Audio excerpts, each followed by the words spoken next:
Welcome back. I'm Carly with Builds by Carly, and we're back at the steepest job site we have ever taken on.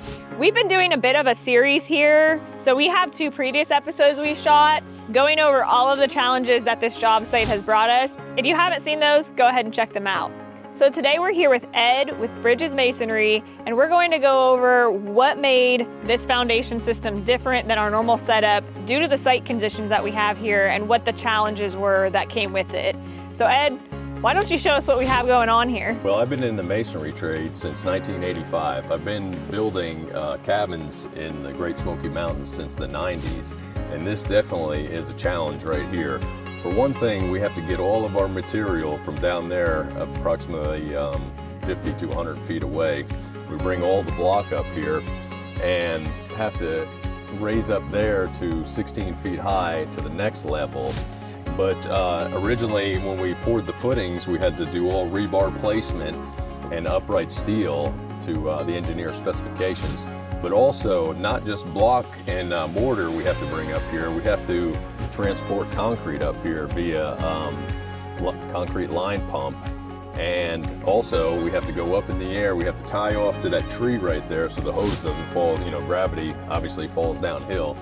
And that was more of the challenges. This is the first phase right here, and then we're going to be continuing on approximately 8 more feet, and we'll have to do the same thing and pour more concrete.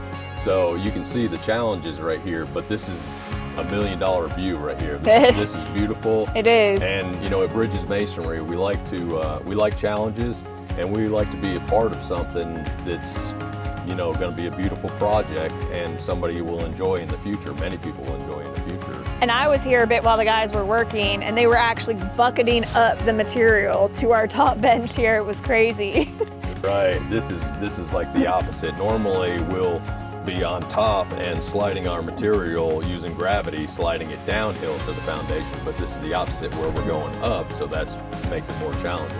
So that is more challenging, and one's easier than the other? Oh yeah, yeah. I mean, even when you're sliding it down, it's a lot of work. Yeah. But definitely more up, you know, you're fighting gravity, so. Very interesting. It's been cool to see.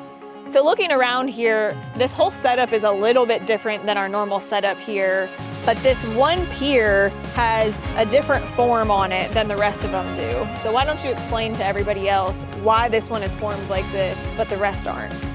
Well, basically, in Tennessee, we do ditch pours where the actual ditch they dig down, you have to be below the frost line, at least a foot. And the ditch is actually the form for that. But there's an extensive amount of rock right here, so the engineer signed off and said that we could form that above the ground. So that's why that is formed that way.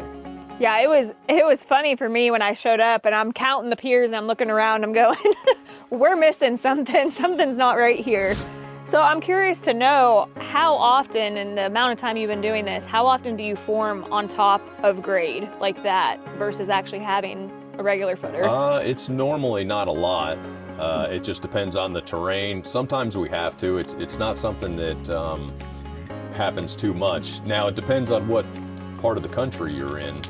Because of the frost line. Yeah, the frost line. I worked in upstate New York, and our frost line is 4 feet deep there. So, you know, obviously it's a lot deeper, and a lot of times we would have to form. But Tennessee, they allow ditch bores, and you don't really see a lot of forms above ground like that on rock, but it does happen because we do have a lot of rock in Tennessee. Yeah, and definitely here. Again, if you haven't seen those videos, amount of rock that we've hauled out here has been insane. So before we go up top, I want to tie back into something that Ed said about how we're doing this in phases. That's per the engineer's instructions. So what's going to happen is we're actually going to backfill up all the way as far as we can on the deck piers. And then later on, we'll end up having Ed come back and block these piers up even taller. So Ed, why don't you talk about your part in that?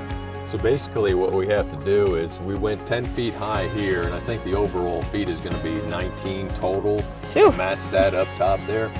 And we'll have to grout these cells with a line pump again with concrete. And we've left the rebar, per the engineer, 30-inch lap right there. So after it gets backfilled and we come back and we go for the last phase, that will lock into the lower side. The upper side will lock in to make it real strong right there. And then we'll end up matching our finished elevation as you see up above. So let's go take a look at that.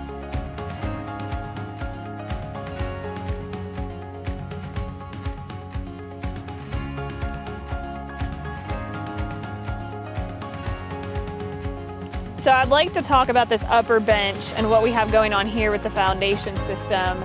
And I had to think when I saw this, I was like, holy crap, how did they form that? And this is just wild because it drops off from here and they were able to form the concrete. So can you shed a little bit of light on what exactly was done here and maybe how challenging it was?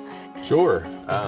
We actually put a wood form along here, and then per the engineer, we have rebar running this way and then transverse bars running the other way.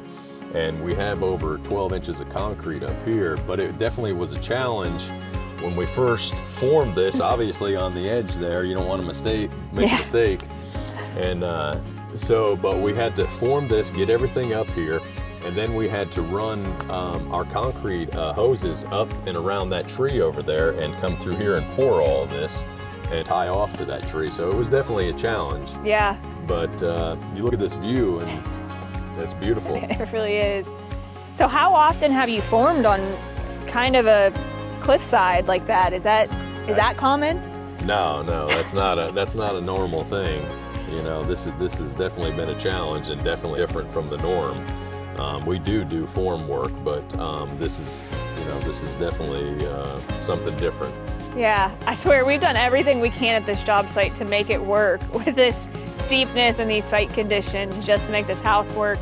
And I have to think, I'm sure with the smaller footprint, that kind of plays a role too in some of these solutions is we're not building a 12-bedroom house. So we got the smaller footprint. This is actually kind of a lot of piers for such a small footprint, but I'm sure all that adds into the stability on being able to do one formed on top of grade and then having a pad like this.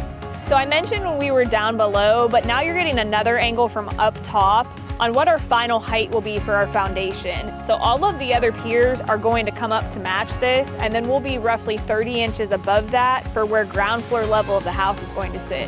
So we're quite a few feet in the air. So I did want to point out that I was super amazed. Your guys started yesterday, probably in the afternoon, and by 2 p.m. today, they had all of this done. I couldn't believe how quick they worked. So thank you for always keeping your guys working hard and staying on top of things.